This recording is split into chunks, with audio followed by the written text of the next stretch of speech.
les ofrecí que serían súper cortas, ¿no? Ya, en cuanto a trasplante, bueno, acá trasplantamos todo, ¿no? Se trasplanta corazón, riñón, córnea, trasplantamos pulmones, trasplantamos hígado, ¿no? Hacemos trasplante de médula ósea, con el que nos va mejor es con el trasplante autólogo, o sea, aquel trasplante de médula ósea donde el paciente se dona a sí mismo, ¿ya? Se dona a sí mismo.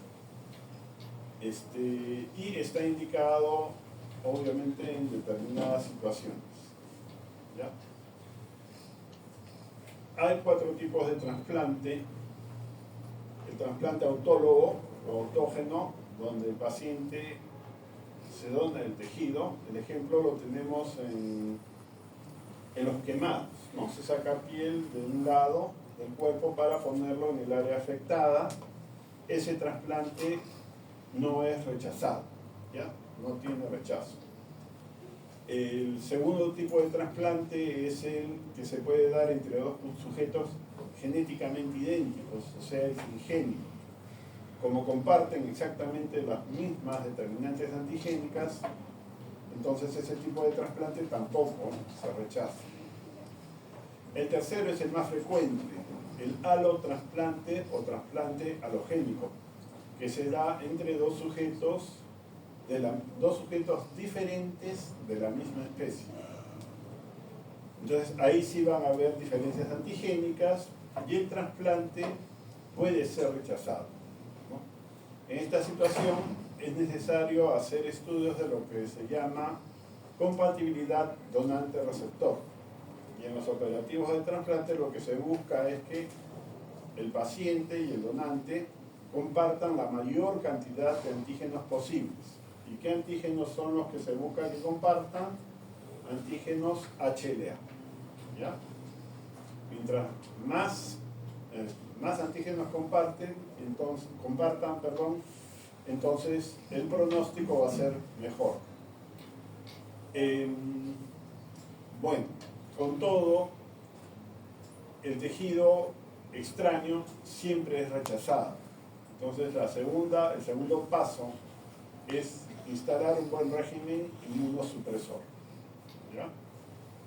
De que el órgano, el donante y el receptor compartan antígenos en la mayor cantidad posible, y el régimen inmunosupresor depende de la sobrevida del trasplante, ¿ya?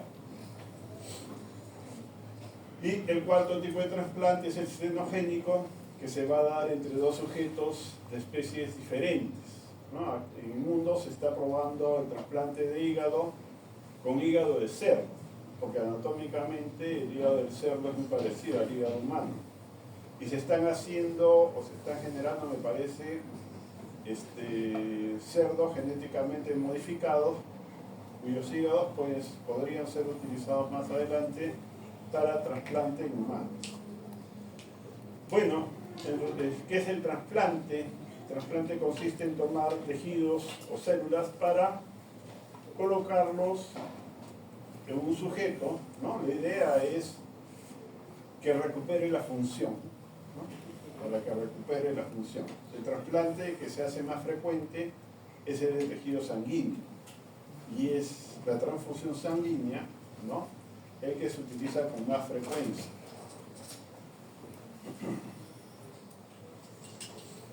Como les decía, el éxito del trasplante depende del control del rechazo, ¿ya? Hay situaciones, el trasplante halogénico de médula ósea, ¿no?, el que se da entre 2 individuos diferentes, uno le dona médula ósea a otro, ¿ya?, en el cual se puede presentar una complicación que es la enfermedad injerto contra huésped.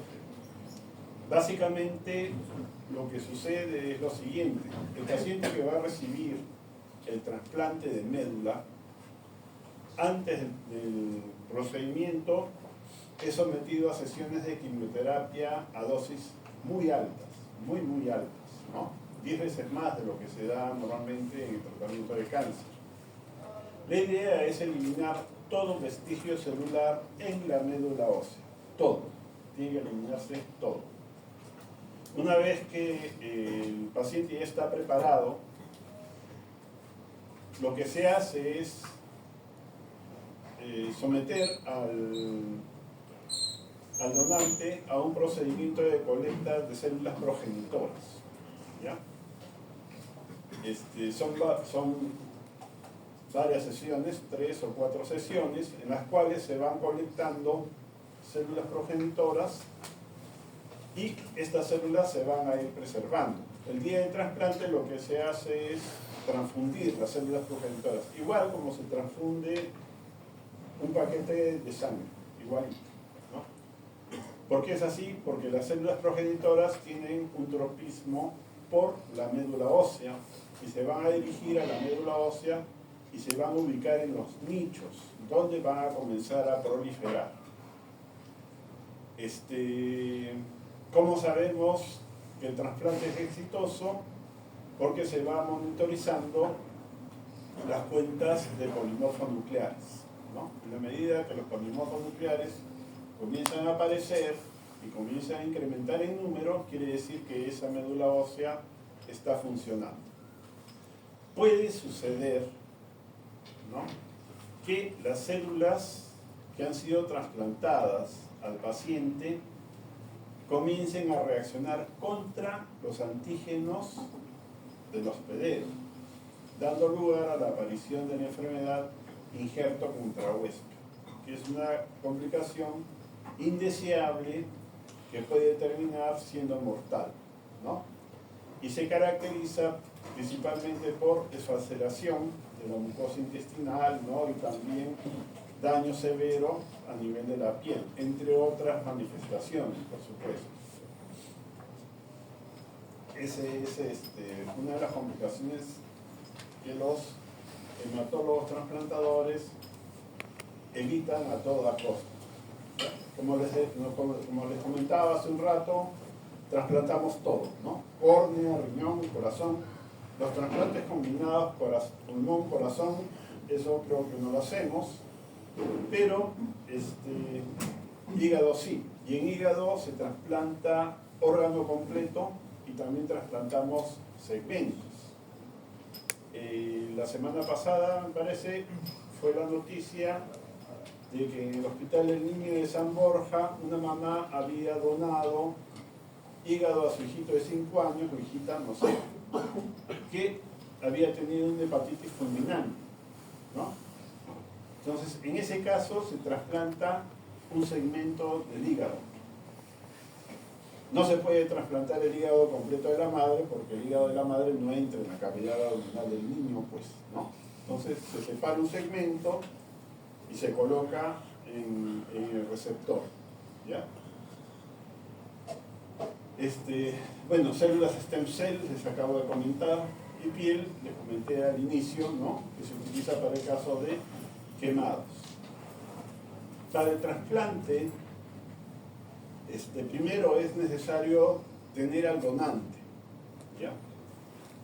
En los bancos de órganos, ¿no?,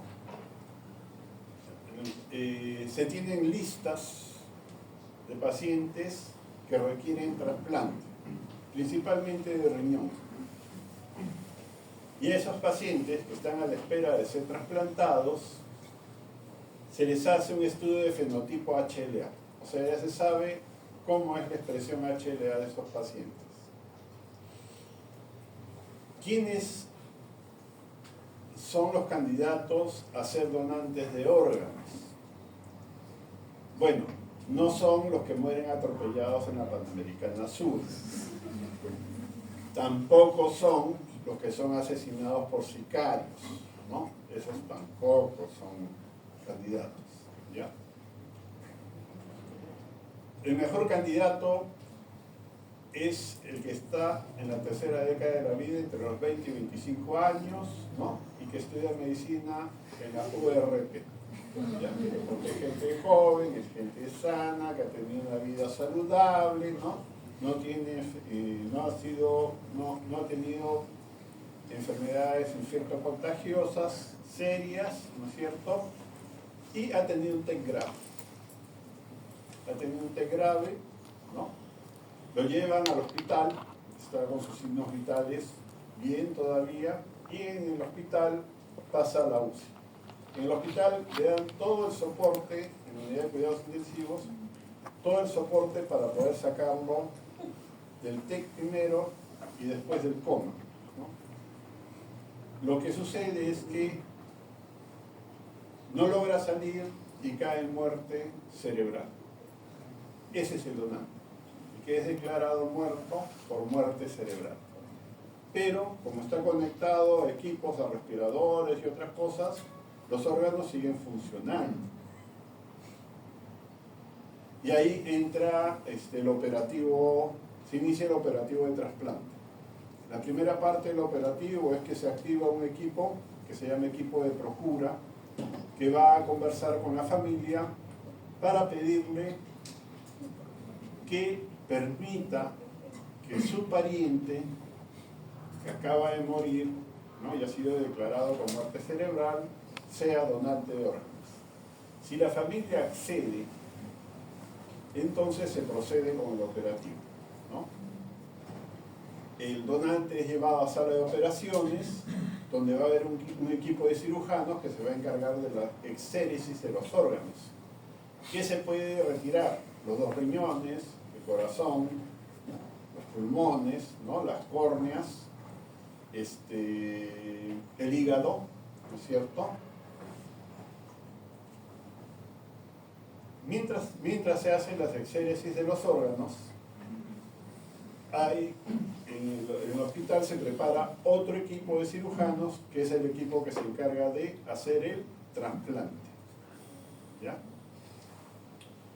Y se encarga de colocar los órganos donados en los pacientes que los van a recibir. Entonces, un riñón será un hospital, otro riñón será otro hospital. Si hay donación de pulmón y hay un candidato para recibir ese pulmón, entonces se preparará otro equipo de cirujanos que se especializa en trasplante de pulmón, y así por el estilo. Bueno, el tiempo en el cual se realiza el trasplante en sí es crucial, ¿no? Porque hay que respetar los tiempos de sobrevida del trasplante. Un hígado, por ejemplo, no puede ser trasplantado más allá de las 6 horas, porque el órgano, una vez que se retira, comienza a necrosarse. Entonces hay que trasplantar de inmediato. ¿Ya? Por eso es que los traen en avión, los traen en helicóptero, porque hay que cumplir plazos de todas maneras. Si se excede el tiempo, el órgano ya no sirve. ¿Ok?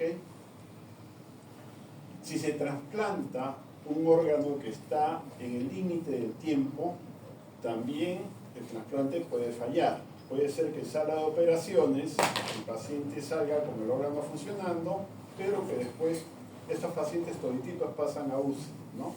Después en UCI tengan complicaciones y terminen muriendo, ¿no? Que sí pasa, ha pasado y me imagino que continúa pasando. Entonces el tiempo es crucial.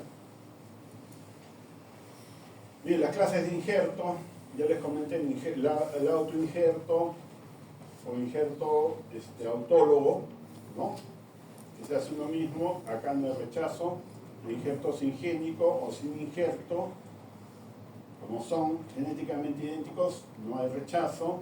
El halogénico, que es el más frecuente, aquí hay que hacer estudios de compatibilidad y hay que instalar un buen régimen inmunosupresor. Y el injerto xenogénico, que está en desarrollo, ¿no?, en desarrollo. Autoinjerto, injerto autólogo, isoinjerto, injerto, después acá abajo tenemos el aloinjerto, ¿ya? Y el otro es el injerto xenogénico, ¿no?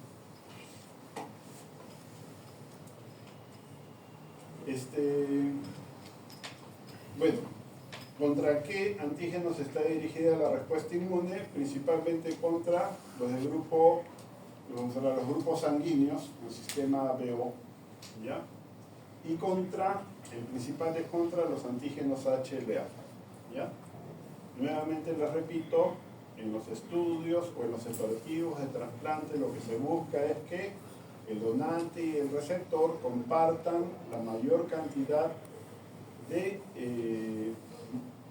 expresiones HLA, principalmente HLA clase 2, que son las más inmunogénicas. ¿De qué depende? ¿De qué depende la respuesta que va a tener el paciente que va a recibir el órgano trasplantado?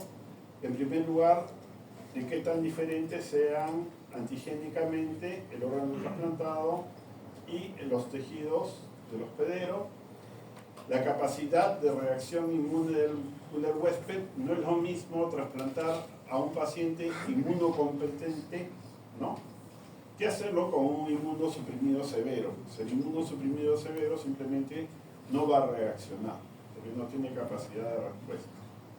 El régimen inmunosupresor es crucial, ¿ya? Un buen régimen inmunosupresor, y como les comenté hace un rato, las condiciones del injerto, ¿no? Es muy importante tener el equipo que hace las exéresis del órgano, tiene que hacerlo de forma correcta, ¿ya? Porque el equipo trasplantador necesita, por ejemplo, vasos sanguíneos adecuados, ¿no?, de longitud y calibres adecuados para poder anastomosarlos con los vasos sanguíneos del paciente que está siendo trasplantado, ¿no? El tiempo, ¿no?, que el órgano que va a ser trasplantado se encuentre en buen estado.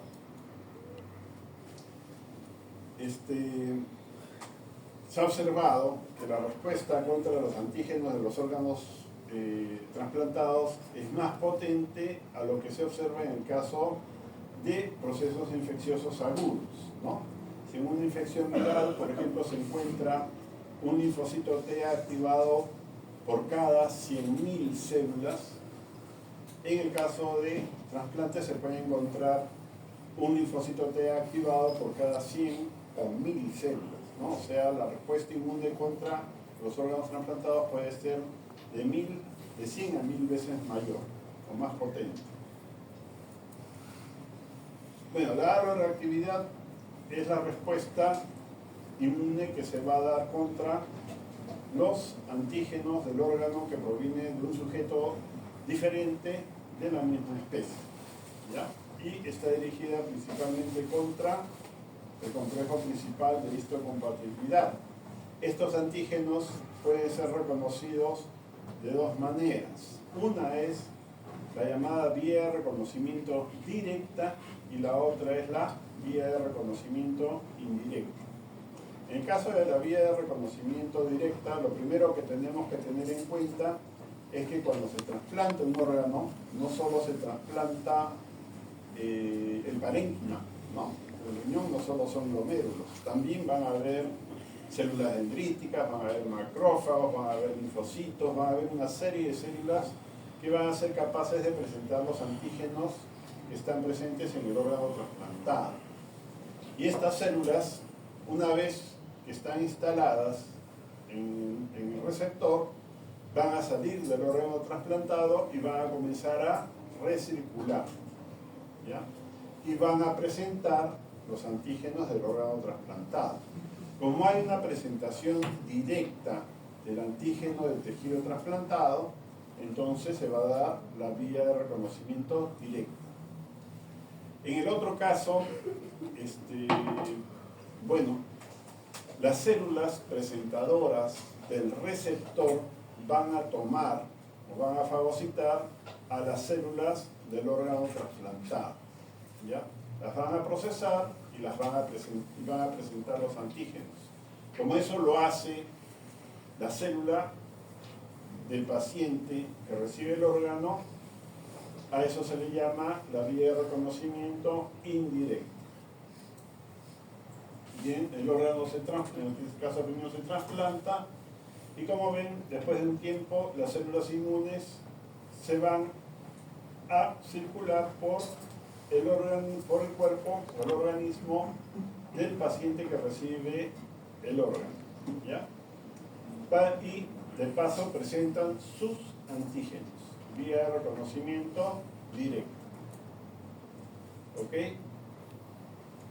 vía reconocimiento directa, las células del donante presentan el antígeno directamente a los linfocitos T del receptor.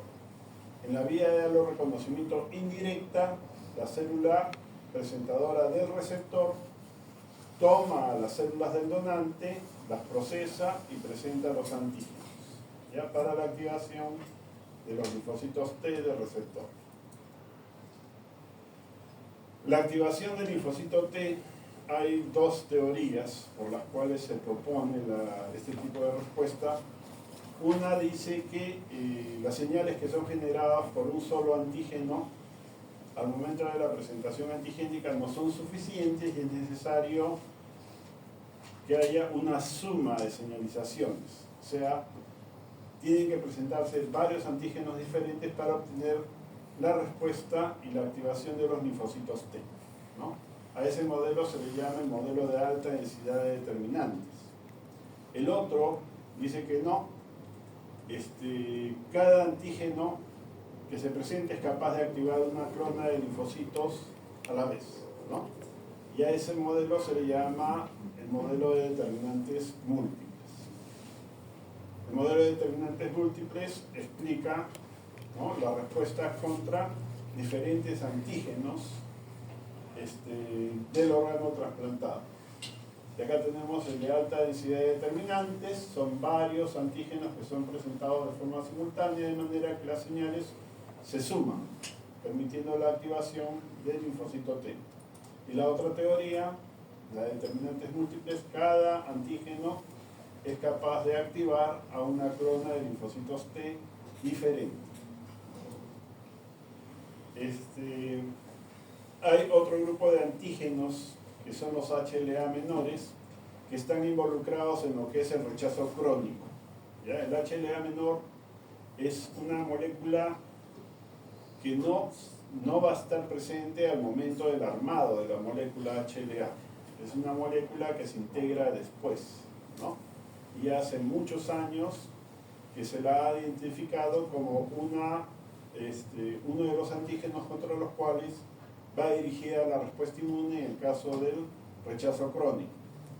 El órgano trasplantado, en el caso del alotrasplante, siempre se rechaza. Lo que hay que hacer es manejar el rechazo a través de un buen régimen inmunosupresor. Bien, ya esta es la última parte del curso, ¿no? En cuanto a rechazo, vamos a ver solamente lo que es riñón, porque es lo que se ha estudiado mejor. ¿Ya? El riñón se puede biopsiar, ¿no?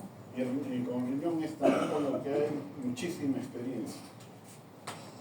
Y rechazo, que se puede presentar en caso de rechazo de trasplante renal, es de 4 tipos: el rechazo hiperagudo, el acelerado, el rechazo agudo y el rechazo crónico, ¿no? Y cada uno tiene sus características y sus mecanismos fisiopatológicos. El hiperagudo, para que se presente el rechazo hiperagudo, es necesario que el receptor ya tenga anticuerpos contra el órgano que va a ser trasplantado, ¿no? Si se trasplanta, una vez que se trasplanta el riñón, lo que va a ocurrir es que los anticuerpos van a formar complejos inmunes directamente con los antígenos de las células del riñón en este caso, y el mecanismo que va a causar el daño es el de la activación del complemento, ¿no? El complemento se va a activar violentamente, va a comenzar a generar la aparición de un infiltrado inflamatorio que va a estar constituido principalmente por polimorfos nucleares y se va a comenzar a destruir el riñón. Este tipo de rechazo se presenta dentro de las 24 horas. Y una de las características principales es que el riñón nunca funciona, o sea, el paciente permanece en anuncio, ¿ya? Cuando se hace trasplante renal, lo que busca el equipo de trasplantólogos es que el paciente orine, ¿no? Si el paciente no orina, quiere decir que el órgano no funciona. y muy probablemente porque se está presentando un problema de rechazo hiperagudo. Hay fiebre porque hay una respuesta inflamatoria aguda potente, ¿ya? El acelerado que se presenta dentro de la semana, 3 a 5 días, también va a haber fiebre, ¿no? Edema, dolor en la zona del injerto y oliguria, ¿okay? Y va a haber daño vascular con hemorragia. El rechazo agudo que se presenta a partir del 6º día hasta el tercer mes, ¿no es cierto? Lo que va a ocurrir es que va a haber una disminución progresiva de la diuresis y va a ir acompañada de evidencia de trastorno renal, ¿no? Va a haber edema, va a haber dolor y a veces puede haber fiebre. Aquí el daño se va a producir en el intersticio, que va a ser mediado por una actividad citotóxica a cargo de los linfocitos TCD8 y se va a caracterizar principalmente por la presencia de tubulitis, ¿no? Y va a haber otro daño que va a ser producido por los anticuerpos que van a lesionar los endotelios de los vasos sanguíneos, produciendo una endovasculitis. Y el crónico, donde se presenta a partir del día 60, ¿no? Va a haber edema, hipertensión proteinuria y hematuria ocasional. Y acá lo que se va a encontrar es una respuesta inflamatoria de tipo celular que va a estar dirigida contra la pared de los vasos sanguíneos, ¿no? La íntima se va a hipertrofiar, ¿no? De manera que puede terminar ocluyendo la luz del vaso sanguíneo, ¿no? Causando isquemia y fibrosis en el órgano trasplantado. La lesión vascular tiene la característica de presentarse en capas, ¿no? Las que les llaman hojas de cebolla. Rechazo hiperagudo, bueno, hay presencia, como les decía, hay presencia de anticuerpos anti-HLA.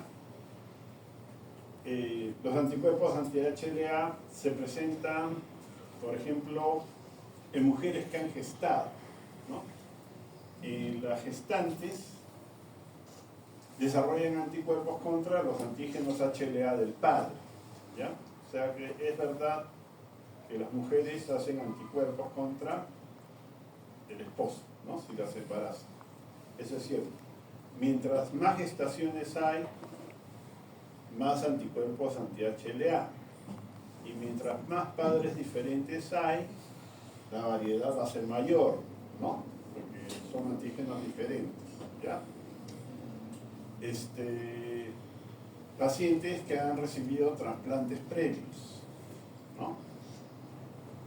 También hay pacientes en los cuales el trasplante ya cumplió su ciclo de vida y entran nuevamente a lista de espera, ¿no?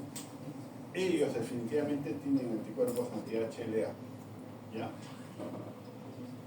Los que han recibido transfusiones sanguíneas múltiples también pueden desarrollar anticuerpos anti-HLA, entre otras cosas, ¿ok? Estos anticuerpos se van a fijar directamente a las células del órgano trasplantado y van a activar el sistema de complemento que se va a encargar de producir todo el daño, ¿no? Entonces se van a activar o se van a expresar moléculas que activan los procesos de coagulación, ¿no? Como el factor de von Willebrand. Se va a perder la capacidad de regulación de la fase fluida de la sangre, ¿no? Pérdida de proteoglucanos como el heparan sulfato, se pierde el control de la tiroidina 3 y el daño del endotelio es la membrana basal que promueve la activación de las plaquetas, su agregación y la formación de trombos. La conclusión va a haber trombosis y oclusión celular y el daño se va a caracterizar por la presencia de sangrado, ¿no? Y destrucción del órgano. Entonces acá tenemos un glomérulo renal completamente destruido, ¿no? Ese tipo de daño se presenta dentro de las 24 horas. El rechazo agudo, que se va a presentar a partir del día 6, ¿no? Hasta el día 90, y ese tipo de respuesta requiere una sensibilización y activación de la respuesta de los linfocitos T, por eso tarda, ¿ya? Entonces tiene que haber una activación de células T hablo específica, o sea, linfocitos T que estén dirigidos contra las células del donante, porque el trasplante es un trasplante halogénico. ¿Ok? El mecanismo por el cual se sensibilizan los linfocitos T del receptor, el principal es la vía de reconocimiento directo. ¿Ya? A estas células que van a presentar los antígenos a los linfocitos T las llaman leucocitos pasajeros. ¿Okay?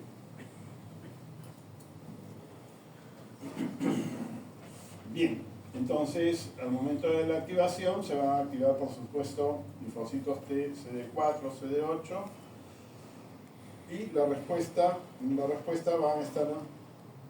van a formar parte de las otras células del sistema inmune, entre ellas los macrófagos. Decía que va a haber dos tipos de daño, una a nivel del parénquima, que se va a caracterizar por la presencia de tubulitis, ¿no? Y que va a estar dada principalmente por la actividad de los linfocitos T citotóxicos, y la otra, la lesión que se va a producir a nivel del endotelio de los vasos sanguíneos, la endotelialitis, ¿no? Que es producida por los anticuerpos. Y acá tenemos un glomérulo renal completamente dematizado y destruido, ¿no es cierto? Esta destrucción es producto de la actividad citotóxica del infiltrado inflamatorio. El daño a nivel de los vasos sanguíneos, ¿no? La endotelialitis, hay un infiltrado inflamatorio en los endotelios. ¿Ya? El endotelio está hipertrofeado e infiltrado. El rechazo crónico, la respuesta inflamatoria se va a producir en la pared del vaso sanguíneo. ¿Okay? Y la íntima es la que va a hipertrofiarse más. ¿Ya? El daño o la apariencia que va a tener el vaso sanguíneo corresponde a lo que se observa en los procesos de arteriosclerosis. Y va a haber un infiltrado inflamatorio crónico, ¿no? Linfocitos y macrófagos principalmente. Y acá tenemos un vaso sanguíneo, ¿no? Completamente hipertrofiado, ¿no? Y acá hay un vaso sanguíneo que ya ocluyó la luz. El control del rechazo, se usan inmunosupresores, ¿no? Al inicio se empleaban,